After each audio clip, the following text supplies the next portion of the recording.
أعوذ بالله من الشيطان الرجيم بسم الله الرحمن الرحيم وصلي وسلم وبارك على سيدنا ومولانا محمد وعلى آله وصحبه والحمد لله رب العالمين ربنا زدنا علما وعملا وأدبا وفهما السلام عليكم ورحمة الله تعالى وبركاته. On continue donc la lecture de la Shifa du Qadr Iyad. Comme on a dit, en ce mois de Rabi' al-Awwal, on la lit tous les soirs à partir de 22h30, sauf changement. Et nous étions sur la partie Shama'il, la partie qui traitait de ses qualités physiques et morales, et on s'était arrêté sur la partie qui traite de la propreté de son corps, la bonne odeur de sa sueur, le fait que même il était toujours en état de pureté.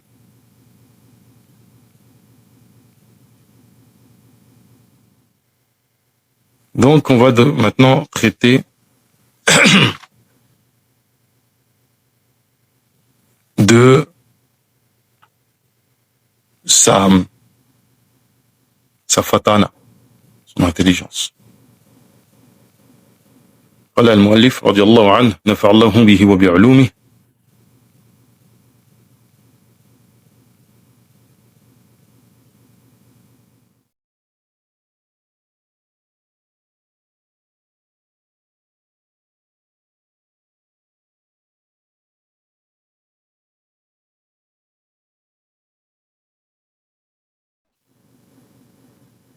pour ce qui est de la richesse de son entendement et de son esprit, de la puissance de ses sens, de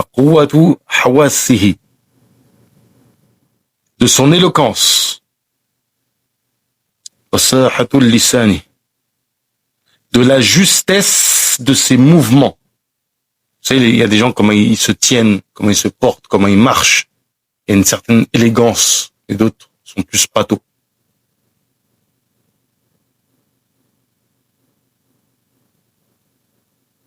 Et de la beauté de ses qualités, nul doute qu'il était de tous les hommes le plus raisonnable et le plus intelligent.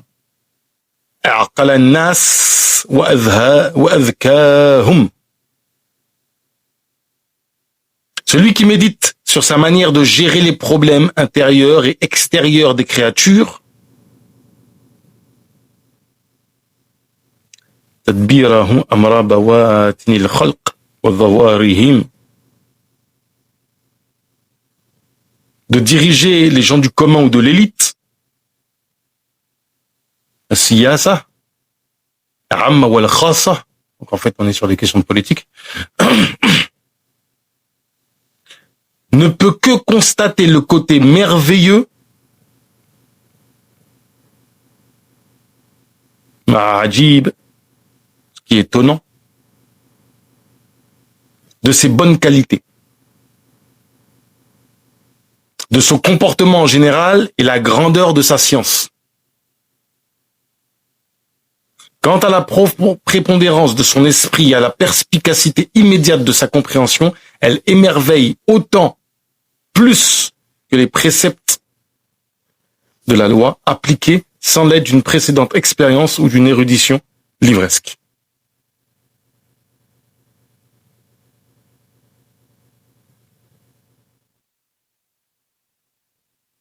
Elle émerveille d'autant plus que les préceptes de la loi étaient appliqués sans l'aide d'une précédente expérience ou d'une érudition livresque.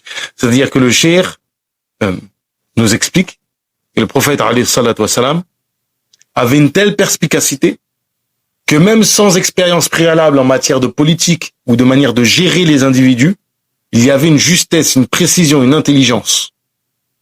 Et ceci montre une grande capacité d'adaptation et de réflexion. Wahb ibn Munabbih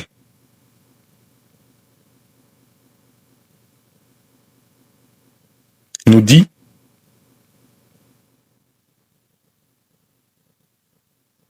j'ai lu 71 livres où il est écrit que le prophète alayhi salatu wassalam est de tous les hommes celui qui a l'esprit le plus équilibré et le meilleur avis.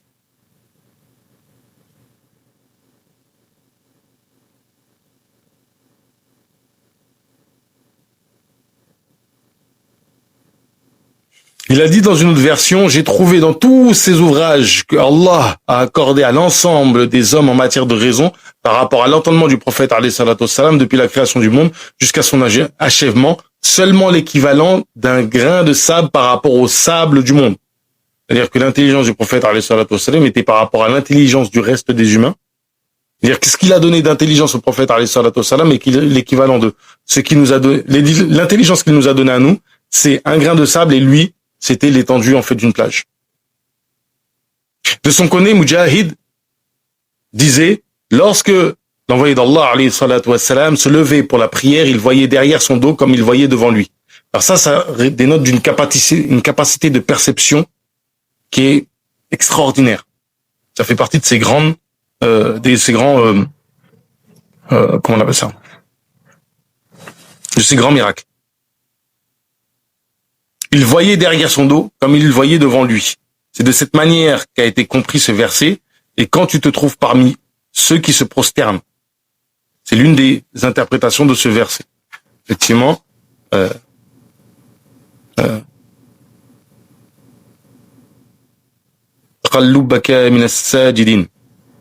fait, si vous voulez, en français, c'est bizarre parce qu'on comprend pas trop pourquoi il dit ça. C'est parce qu'en fait, en arabe, le mot c'est qalab. La racine c'est qalaba. En fait, dans l'idée de qalaba, il y a l'idée de ce qui se retourne. Donc, taqallubaka fi sajidin. Il est rapporté d'ailleurs dans le Muwatta de l'imam Malik, radiyallahu anhu. Et le prophète alayhi salatu wassalam a dit, je vous vois de derrière mon dos, selon d'autres versions, je regarde derrière moi comme je regarde devant moi. Inni la arakum mina wara'i dhahri.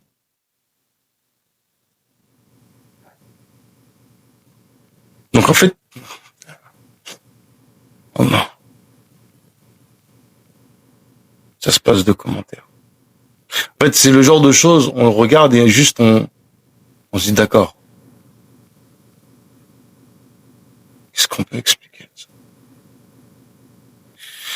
Cela figure aussi dans les Sahihain, donc Bukhari et Muslim, d'après Anas et d'après Aïcha radiyallahu anha, qui ajoute en guise de commentaire, il s'agit d'une faveur supplémentaire qu'Allah lui a accordée pour confirmer sa preuve.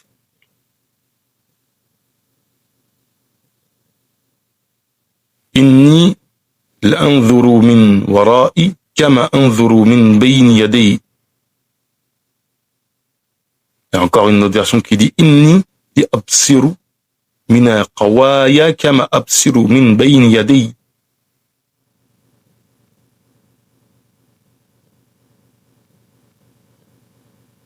Il est rapporté aussi, d'après Baqi ibn Makhlad, rapport d'après Aïcha radiyallahu anha, que le prophète alayhi salatu wassalam a dit, كان النبي الله صلى الله عليه وسلم يرى في ظلمات كما يرى في الضوء. En fait, comment il peut en être autrement? Il est lui-même lumière. Il voyait dans l'obscurité comme on voit en plein jour.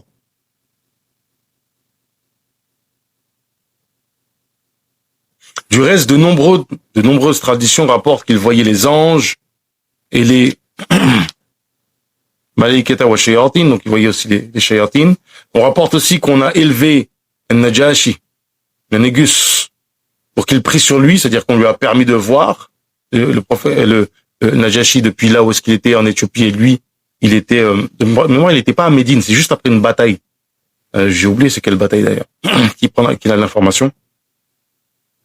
Jérusalem pendant qu'il a décrivé aux gens de la tribu de Quraysh, et les Kaaba pendant qu'il édifiait sa mosquée à Médine.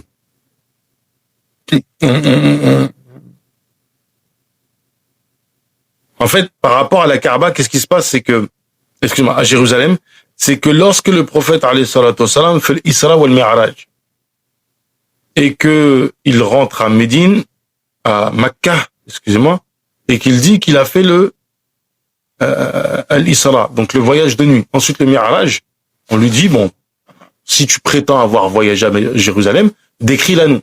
Mais le prophète, alayhi salatu wassalam, était dans un tel état, à ce moment-là, que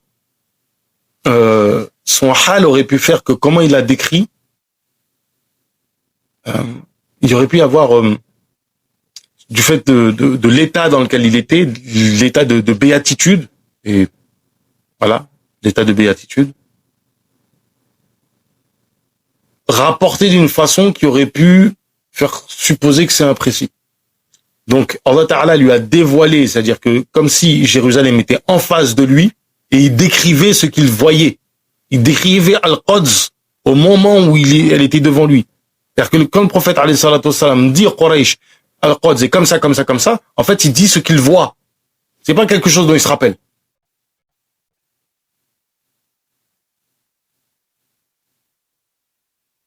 Et on rapporte apparemment la même chose lors de l'édification de sa mosquée à Médine pour bien l'orienter. C'est-à-dire qu'il était à Médine et il voyait la Kaaba de façon claire en face de lui. On rapporte également qu'il distinguait 11 étoiles dans la constellation des Pléiades. Et tout ceci relève bien sûr d'une vision concrète, comme l'ont affirmé de nombreux savants, dont Ahmed ibn Hanbal, même si pour certains cela est contredit par les phénomènes. Alors,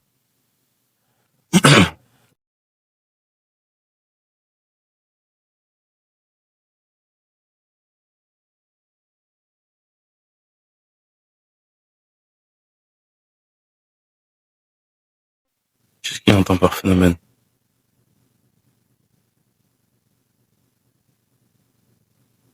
Ouais, donc c'est une vision claire avec les yeux.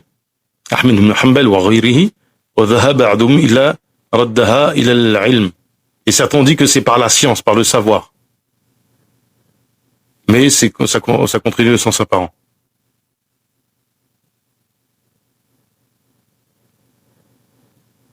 Ouais. Car cela appartient aux privilèges et particularités accordés au prophète alayhi salatu wassalam, conformément à ce que nous rapporte Abu Mohammed Abdullah ibn Ahmed al-Adl dans son livre.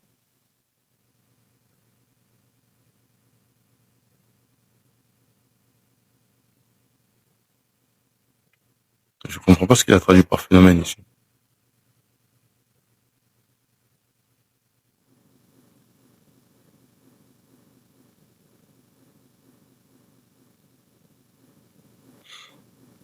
En effet, le rapport d'après une chaîne de transmetteurs qui commence par Abu al-Hassan al-Muqri al-Faghrani et qui remonte jusqu'à Abu Huraira que le prophète alayhi salatu wassalam a dit. Alors je rappelle que hier ou avant-hier, on a lu une chaîne complète comme elles sont rapportées dans la Shifa, je vais pas le faire constamment, mais sachez que les chaînes sont dans la Shifa. Ceux qui voudraient lire les hadiths, on vous invite à vous prendre pour des mujtahids dans le hadith et prétendre que vous êtes plus fort que l'imam al-Qadi Iyad et à faire votre tahqiq vous-même. Lorsque Allah se manifesta à Moussa alayhi salam, celui-ci devint capable de voir à une distance de لما تجلى الله عز وجل لموسى عليه السلام كان يبصر نملة على الصفاء في ليلة ظلمة مسيرة 10 فراسخ. En fait, un farsakh, parasange, c'est une distance en fait, c'est une mesure de distance qu'utilisent les Arabes. Donc, ils pouvaient voir à 10 parasanges une fourmi noire sur un rocher au cours d'une nuit sombre. Vous comprenez? C'est-à-dire qu'ils les prophètes, là, ce qui est dit, c'est que lors de la première manifestation de Sayyidina Moussa alayhi salam, il a eu une perception qui est exceptionnelle. Il est donc nullement inconcevable que notre prophète alayhi salatu wassalam puisse avoir le privilège de voir ce que nous avons indiqué dans ce chapitre, surtout après son ascension et la vision des grands signes de son Seigneur. Certaines traditions insistent aussi sur sa force physique. Le prophète alayhi salatu wassalam était très fort, disant qu'il a à 3 reprises terrassé le polythéiste Rukana. Rukana, qui était le plus grand lutteur de son époque. Ce dernier avait posé comme condition au prophète alayhi salatu wassalam pour embrasser l'islam de se battre avec lui en duel et devint alors, après sa défaite, musulman. Donc en gros, pour faire très simple, c'était le plus grand lutteur de l'époque. Le prophète alayhi salatu wassalam est venu à lui, il va proposer l'islam, il a dit si tu me bats, je me convertis. C'est ce qu'il a fait. Alhamdulillah, il a respecté sa parole. Par ailleurs, Abu Huraira disait ceci: je n'ai jamais vu un homme plus rapide dans sa marche que l'envoyé d'Allah alayhi salatu wassalam, comme si la terre se pliait pour lui. Il nous arrivait en marchant à ses côtés d'être essoufflé sans qu'il ne ressente le moindre effort. Il est également rapporté dans sa description que son rire était un sourire, que s'il se retournait, il le faisait en entier, et que s'il tournait sa tête, il ne continuait pas de marcher. En fait, c'est vu, si vous voulez, comme des attitudes un petit peu frivoles, le fait de tourner sa tête. En fait, tu réaxes tout ton corps. Tu regardes quelque chose, tu te concentres dessus. Le fait si tu tournes ta tête, tu t'arrêtes en marchant. Tout ça, c'est pourquoi, rappelez-vous, on disait la perfection de son comportement. Mais aussi, c'est la perfection des mouvements de son corps. C'est-à-dire qu'il y avait une harmonie chez le prophète, alayhi salatu wassalam, un comportement, une attitude, une prestance, une majesté qui se voyait dans chacun de ses mouvements, qui se manifestait dans chacun de ses mouvements. Et c'est ça qui est confirmé ici. ربنا زدنا علما وعملا وادبا وفهما وهب لنا يكرم في تلاوة خيرا كثيرا منك والحلاوة وصلي وسلم وبارك على سيدنا ومولانا محمد وعلى آله وصحبه والحمد لله رب العالمين.